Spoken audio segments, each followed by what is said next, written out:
po ng hangin. Kasi ito po may tuyo.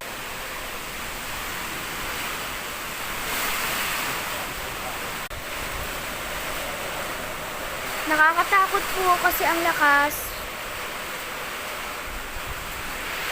Ang lakas po ng hangin. Yung mga plants namin. Diba ang lakas po ng hangin, oh? Tsunami. Sabi ko kalakas ng hangin kasi bagyo na po.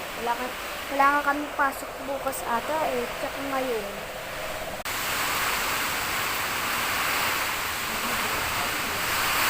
Sa kwarto na po ako kasi ang ingay po sa taas ng tiles. So, kaya baka na kami mga plants namin baka masira. So, inaan namin baka ng kwarto na lang.